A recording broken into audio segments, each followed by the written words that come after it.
상쾌한 아침을 열어드립니다. 안녕하세요. 열린 시장 상한가를 잡아라 김선영입니다. 최근 우리 증시 교착 상태가 계속 이어지고 있습니다. 2000선 밑에서의 움직임 9거래일째 계속적으로 나타나고 있는데요. 지금 갈 곳을 잃은 투자 자금이 지금 투자처를 못 찾고 있는 그런 실정입니다. 바로 증시 침체, 어디로 투자를 해야 될지 투자자들은 많은 고민에 좀 빠져 있는데요. 외국인 투자가들은 주식시장에서 매도를 좀 하고 있고 또 주식형 펀드가 지금 19일째 자금 유출이 이뤄지고 있습니다. 기관 쪽에서의 자금도 계속적으로 빠져나가고 있는 상태입니다. 계속적으로 그동안에 증가세를 보였었던 이 ETF의 경우에도 최근에 13조 원 정도에서 시가총액이 정체되는 모습이고요. ELS의 판매액도 지금은 시들한 그 상황입니다.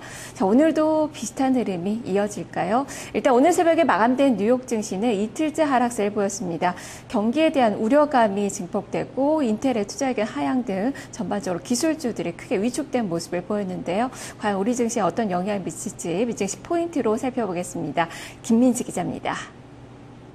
네, 간밤 뉴욕 증시는 이틀 연속 하락으로 거래를 마감했습니다. 글로벌 경기 둔화에 대한 우려, 여기에다가 어닝 시즌을 앞둔 경계감까지 묻어 나왔는데요.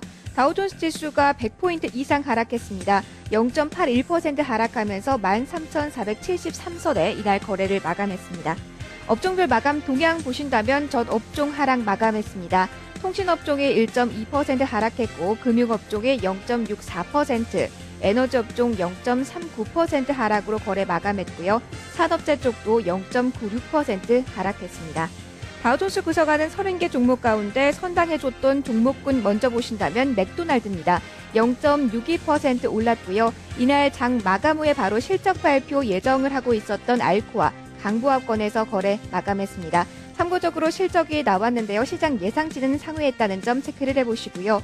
하락률 쪽 보신다면 인텔이 상위에 랭크되어 있습니다. 2.71% 이날 하락했는데요. 증권사 번스타인 쪽에서 투자 의견 하향 조정했다는 소식이 나오면서 연저점을 경신했습니다.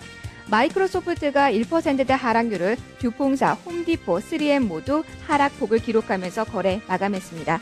특징 종목 가운데 애플 살펴보도록 하겠습니다. 애플의 약세 흐름 이날 장에서도 이어졌습니다. 지난달 19일 만들어낸 고점 대비로는 10% 아래에서 움직임이 나오고 있는데요. 0.36% 내렸습니다. 노무라 쪽에서 애플의 주식 아직 살 때가 아니다라며 투자 의견 중립 제시한 점 악재로 작용했고요. 애플의 이러한 하락 흐름 전반적인 기술주에도 하락 압력을 가했습니다. 마이크론 테크놀로지 1.57% 내렸고요. 리서치인 모션이 5.34%, 크리사도 0.32% 하락으로 이날 거래를 마감했습니다.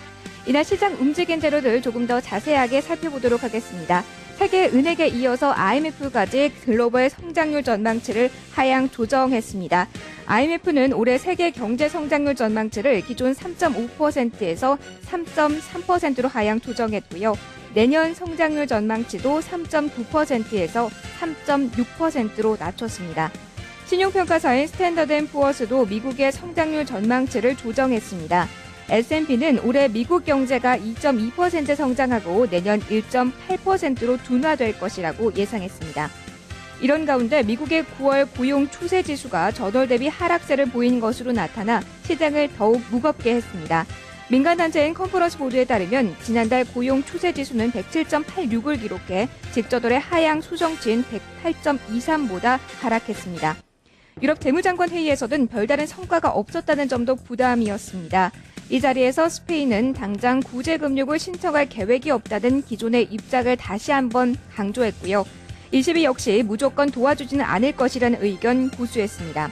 또 단일화된 은행 감독기구와 관련해 재무장관 회의에서는 내년 1월 1일 설립에 대한 이견이 빚어지고 있는 것으로 알려졌습니다.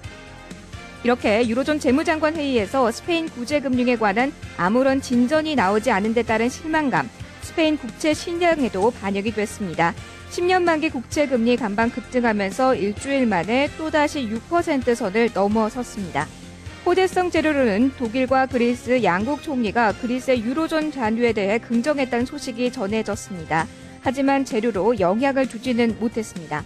어닝 시즌에 대한 우려도 주가에 부담이 됐습니다. S&P 500 기업의 순이익이 12개 분기 만에 처음으로 감소할 것으로 예상되고 있는 상황이기 때문이고요. 주요 6개국 통화 대비 달러 가치를 나타내는 달러 인덱스는 급등했습니다. 0.57% 상승 기록했고요. 중동발 리스크 고조되면서 국제유가는 3.4% 올랐고 금 가격은 0.6% 하락 마감했습니다. CME 야간 선물 거래에서 코스피 200 선물 지수는 전일 대비 3.15포인트 하락으로 거래를 마감했습니다. 지금까지 뉴스토마토 김민지였습니다.